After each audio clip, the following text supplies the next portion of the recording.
Students, previous टॉपिकमध्ये आपण बघितलं की जे एलिमेंट्स असतात त्यांची व्हॅलेन्सी 0 असते ते जास्त करून इनर्ट गॅसेस असतात, जसं हिलियम, निऑन, क्रिप्टॉन वगैरे असे. पण आता आपण बघूया ज्यांची व्हॅलेन्सी नॉन झिरो आहे असे एलिमेंट्स काय करतात. Atoms of all elements except inert gases have tendency to combine with another atoms. बघा, इनर्ट गॅसेस सोडले तर दुसरे जे एलिमेंट्स असतात त्यांचे ॲटम्स जे असतात ते दुसऱ्या एलिमेंट्स बरोबर कंबाईन होतात, meaning that they have non zero valency, म्हणजेच ह्यांची व्हॅलेन्सी नॉन झिरो असते.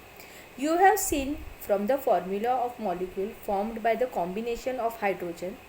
For example, hydrogen H2. का? कारण हायड्रोजनचा जी व्हॅलेन्सी आहे ती असते 1. म्हणजेच जर त्याला आपलं शेल कंप्लीट करायचं असेल तर त्याला आणखीन एक इलेक्ट्रॉन घ्यायला लागतो. म्हणून तो काय करतो तर दुसऱ्या हायड्रोजन बरोबर हात मिळवतो आणि मग त्या दोन्ही हायड्रोजनच्या ज्या व्हॅलेन्सीज आहेत त्या कंप्लीट होतात. HCl म्हणजेच हायड्रोजन क्लोरीन बरोबर कंबाईन होतो आणि अशा तऱ्हेने तो आपली व्हॅलेन्सी कंप्लीट करतो. The valency of hydrogen is 1. The electronic configuration of hydrogen shows that there is 1 electron less than the complete duplet state. त्याच्याकडे एक इलेक्ट्रॉन कमी आहे हायड्रोजनकडे, जेणेकरून तो डुप्लेट स्टेट आपलं कंप्लीट करू शकतो. म्हणजेच फर्स्ट जर शेल आपल्याला कंप्लीट करायचं असेल तर आपल्याला तिकडे 2 इलेक्ट्रॉन पाहिजेत, पण हायड्रोजनकडे फक्त एकच इलेक्ट्रॉन असतो. मग तो काय करतो दुसऱ्या हायड्रोजनबरोबर कंबाईन होतो आणि मग दोन्ही पण आपला एक इलेक्ट्रॉन एकमेकांमध्ये शेअर करतात आणि तशा प्रकारे तो आपलं डुप्लेट कंप्लीट करतो. This number 1 matches with the valency of hydrogen, which is also 1. Moreover, it is learned that the electronic configuration of sodium is 281, has 1 electron in the valency shell, and the valency of sodium is also 1. तुम्हाला माहिती आहे की सोडियमचा जो third shell आहे त्याच्यामध्ये फक्त एकच electron असल्यामुळे त्याला जर तो शेल कंप्लीट करायचा असेल तर त्याला आणखीन 7 इलेक्ट्रॉन्स पाहिजेत, जेणेकरून तिथे जर 8 झाले तर तो शेल कंप्लीट करू शकतो.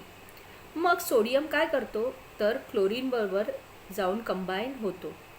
क्लोरीनकडे 7 इलेक्ट्रॉन्स आउटरमोस्ट शेलमध्ये असतात, म्हणजेच सोडियम आपला एक क्लोरीनला देतो आणि हे दोघं कंबाईन होऊन त्यांचा दोघांचेही आउटरमोस्ट शेल कंप्लीट होतात.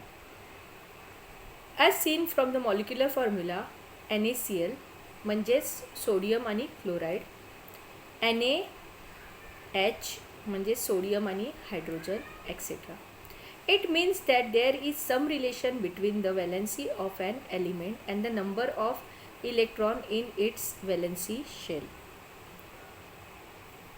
The following table shows the molecular formula of compound formed by some elements.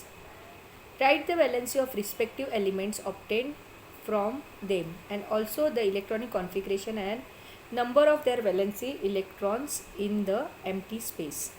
आता हा आपण जो टेबल आहे तो समजावून घेणार आहोत. बघा, फर्स्ट आहे hydrogen. Molecular formula of compound. हायड्रोजनपासनं कोणता कंपाऊंड बनतो तर HCl म्हणजेच हायड्रोक्लोरिक ॲसिड.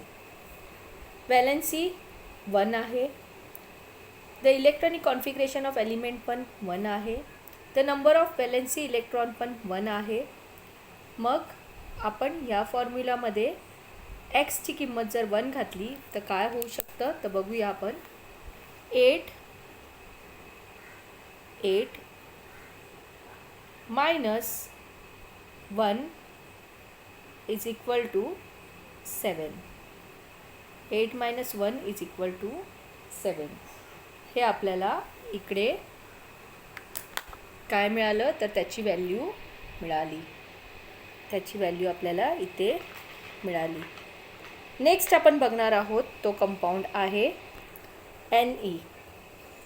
त्याच्यानंतर आपण नेक्स्ट कंपाऊंड बघणार आहोत तो आहे Cl म्हणजेच क्लोरीन. जो मॉलिक्युलर फॉर्म्युला आहे कंपाऊंडचा तो परत HCl आहे. व्हॅलेन्सी आहे 1. का? कारण क्लोरीनमध्ये जे आहेत 2, 8 आणि 7. म्हणजेच जर ह्याला लास्टचा जो शेल कंप्लीट करण्यासाठी किती पाहिजेत इलेक्ट्रॉन्स, तर फक्त 1. कारण त्याच्या लास्टच्या शेलमध्ये पण 8 झाले तर 2, 8, 8 असं त्याचं कॉन्फिगरेशन होणार आणि मग ह्याचं इलेक्ट्रॉनिक कॉन्फिगरेशन कंप्लीट होणार. म्हणजेच ह्याचं नंबर ऑफ व्हॅलेन्सी इलेक्ट्रॉन्स किती आहेत? 7 आहेत. म्हणजेच 8 - 7 = 1. 8 - 7 = 1. मग असं कंप्लीट करूया. तशाच प्रमाणे नेक्स्ट जे आहे Ne म्हणजे काय? निऑन. नो कंपाऊंड, ह्याचा कंपाऊंड बनत नाही. का?